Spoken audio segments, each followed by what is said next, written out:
Yes, yes. We are here. We are back for topic number 3. Okay, we're going to move on to the NBA right now. As we all know, things are heating up. The race to the playoffs is here.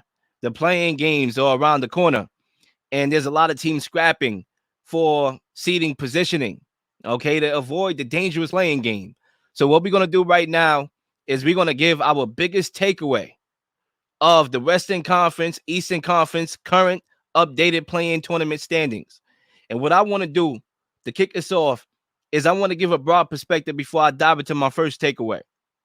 I think for me, when you talk about the playing tournament, I always been a fan of it, especially when it was announced, because I feel like it's give and take. With anything in life, there's always going to be a good and a bad. Obviously, you could say, well, more teams can make the playoffs, right? You don't have your typical 8. You can get about 10 teams into that playing tournament, actually more than that when you count the back end, and they could duke it out to get into the top 8. And, obviously it kind of diminishes the regular season, the top part of it. But when you get to this point in the calendar, everything is just every game matters, especially when you talk about tiebreakers and things of that nature to get in to avoid the playing tournament. I always think the 6th seed is a threshold that teams in the East and the West is trying to get to make sure they avoid the playing. And so, like all things in life, give and take. But as I give my take, my biggest takeaway, starting with the Western Conference, then I'm gonna pass it to Zay. We'll take care of the East after that. I would say the world is becoming likely, or a world is becoming likely, that we may not see the Mavericks in the playoffs. And I want to start off there first, because when I look at the Western Conference standings and I see the Mavericks at the 11th seed right now currently, my eyebrows go up immediately. My antennas go up immediately, because this team has Luka Doncic on their team. This team has Kyrie Irving on their team. This team been to the Western Conference Finals a year prior. So to see them there, I want to dive into some of the specifics about why they are here. And I know the media has an agenda when it comes to Kyrie Irving. So anytime they can diminish Kyrie Irving and take a shot at Kyrie Irving for not taking the shot, they will do so. But let's be real here. The Mavericks always had issues bigger than Kyrie Irving. They can't rebound. They can't defend the B, you, and me. Okay? And Kyrie Irving, the addition of Kyrie Irving was never going to fix that. We know why they made that move, was to be able to give Luka Doncic some shot creation, a void that was left when Jalen Brunson walked out, came to my Knickerbockers, and leading us into the playoffs. They wanted to get some of that scoring boost, but it did not impact them rebounding. It was never going to. It was never going to impact them defensively. Kyrie Irving is not a defensive guy, and so their issues still remain the same.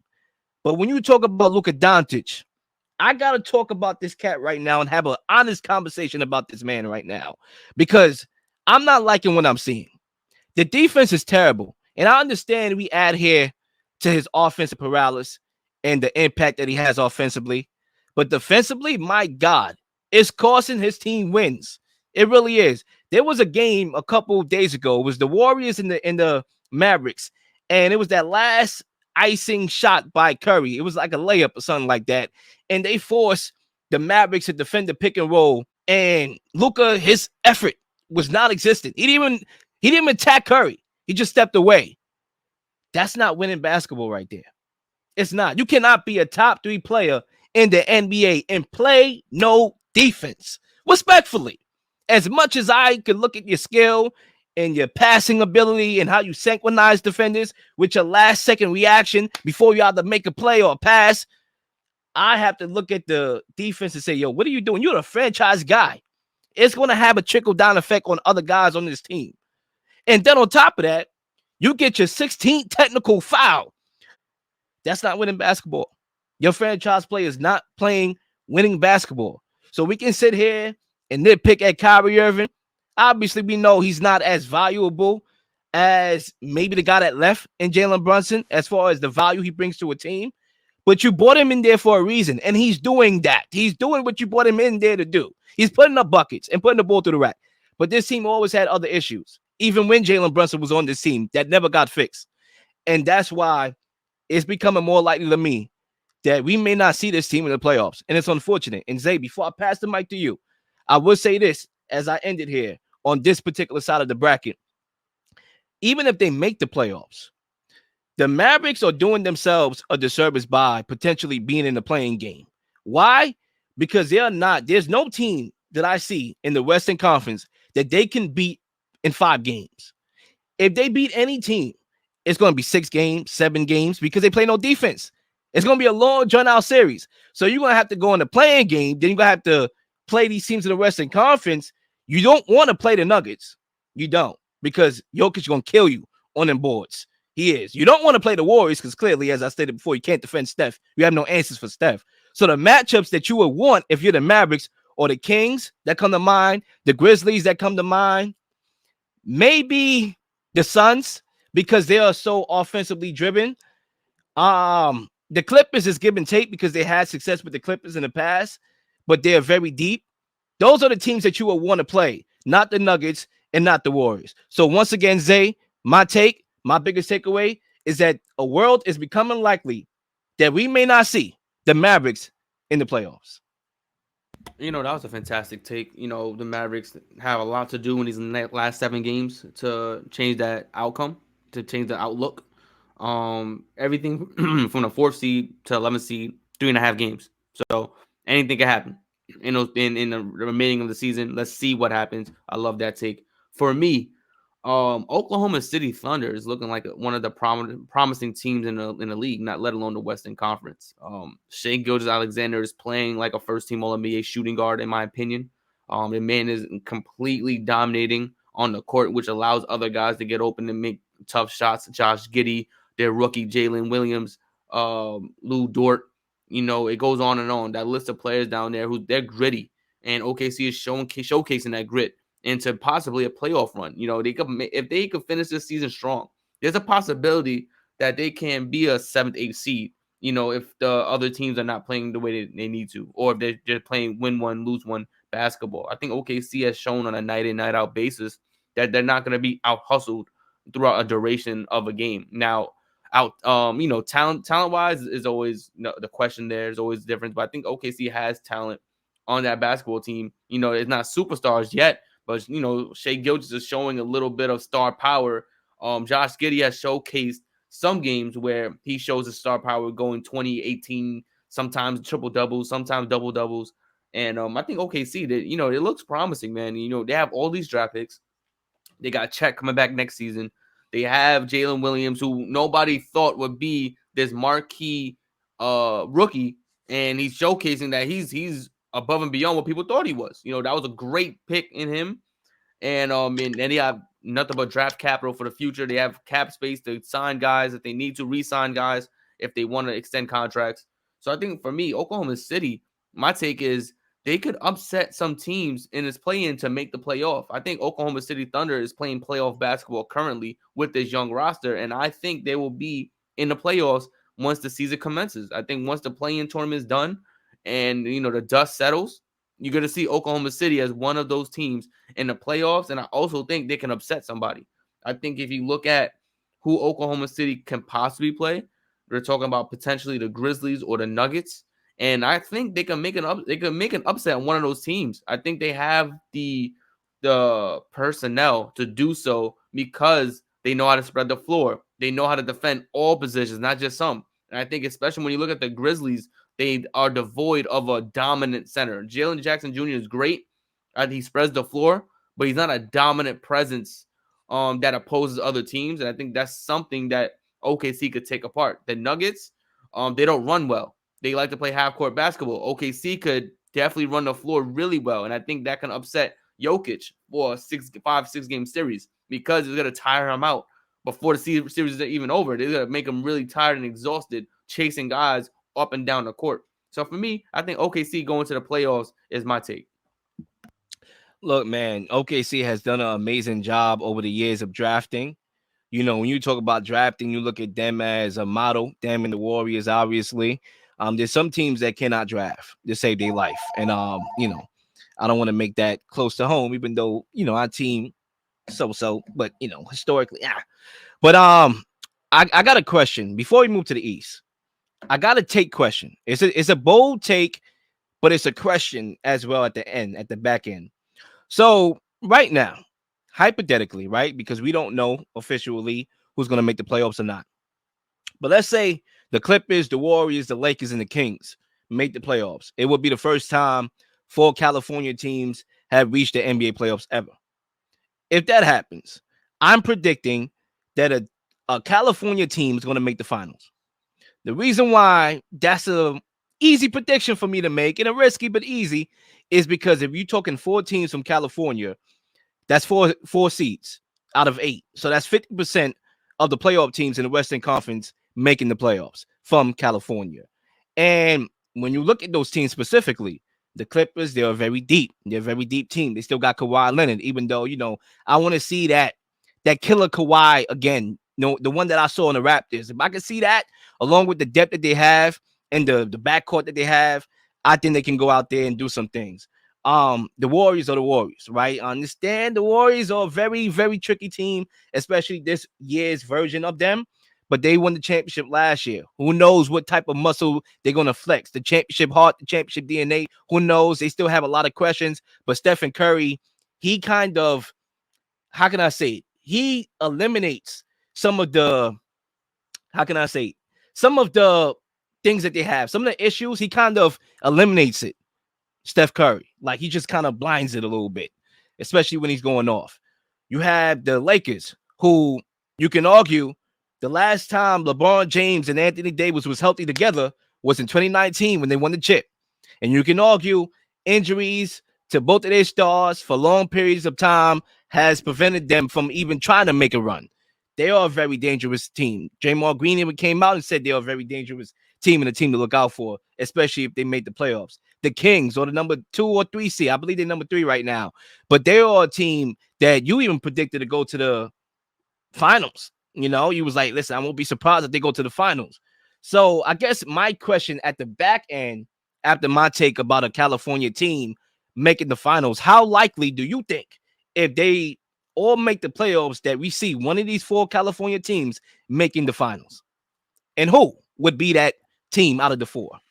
I think the Kings still for me. I think they have the opportunity to shock the world and make the finals because they have the like I said, the shock value. The a lot of teams don't really believe what they're seeing when they look at the Kings and when they play them. They're playing at an unbelievable pace. I know the defense is still not at the level that they want to be, but they're making shots, up and down the court. Teams are unable to set their defense and stop these guys from scoring the basketball, especially De'Aaron Fox in that fourth quarter, who for whatever reason has another gas tank in that fourth quarter prepared to dominate. So he just like it's already enough where you're playing tough teams and you're getting gas through 3 quarters. But De'Aaron Fox, as soon as the fourth quarter comes, he puts the Nas on and he just goes light speed up and down the court, and he's able to score 14 points in a quarter, which could decimate anybody. That could really take away a team from being in close contention to winning that game to being blown out the water by 20 with 7 minutes left on the fourth quarter. So for me, I think the Kings still have that possibility to get there. Now, that's why I believe, because of the young talent they have there, because they still have Sabonis playing the center, who's able to dribble up the court, take mismatches. No matter if you're playing the center on him or it's a smaller guys on him, is a mismatch because of how quick he is, how strong he is. He gets to his spots with ease.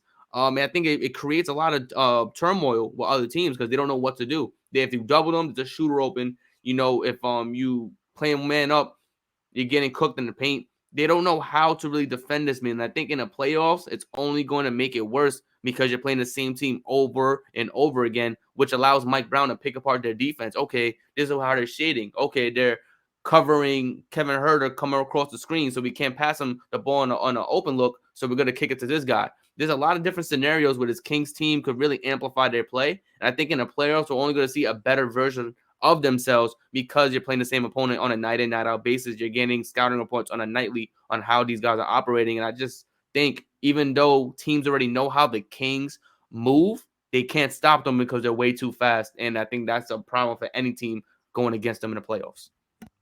All right, let's move on to the Eastern Conference and give a big takeaway there. Zay, I went first on the Western Conference. I'm going to pass it to you to kick us off in the Eastern Conference.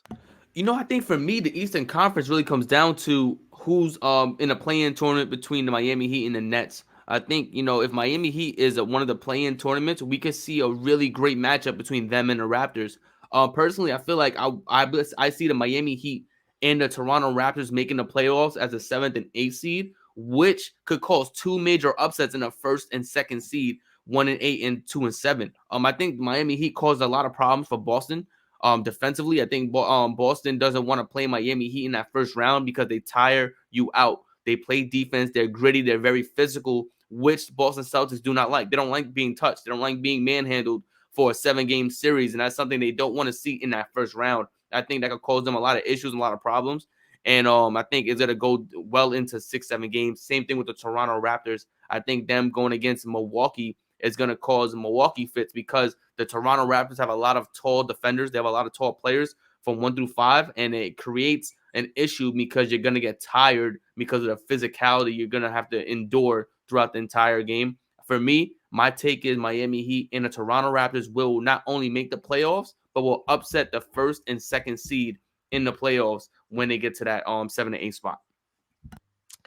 I guess you could say for my Eastern Conference takeaway, I'm not sure if it's a takeaway more so than a question, but can the Nets hold on to that 6th seed? They've been sliding. They've been landsliding into the play-in tournament potentially. And it's funny because you reflect on their year and their very roller coaster like year. At one point, there was a number 2 seed.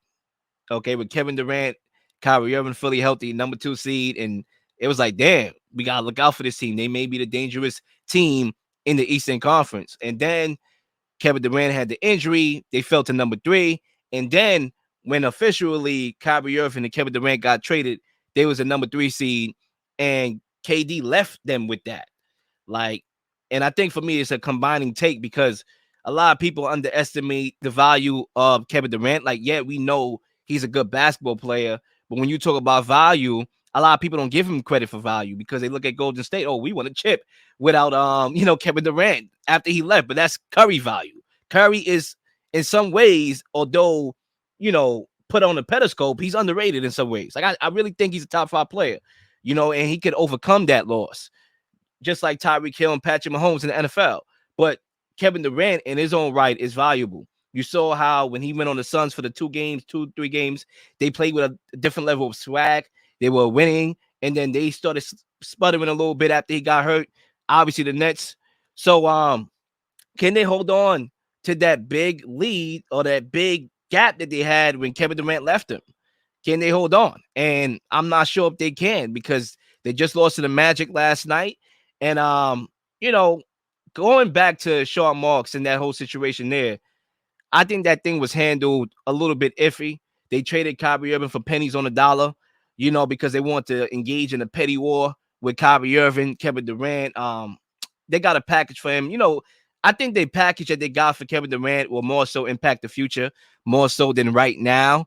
But I think they're in an iffy spot because right now their team is clearly not a playoff team, and they will get swept by anybody they play. In all honesty, I don't care if they play Milwaukee, Boston. I think they're getting swept, and they're not built to contend right now. But their roster is constructed in a rebuilding roster, but yet they are the number 6 seed. And it's like the Nets are very just, I don't know, in a box because they should be losing out. They're not going to win. Like, I understand Mikal Bridges is the foundation of this team going forward. His role has increased, and he wasn't always the guy. Like, he wasn't the guy on the Suns. He was never the guy on Villanova.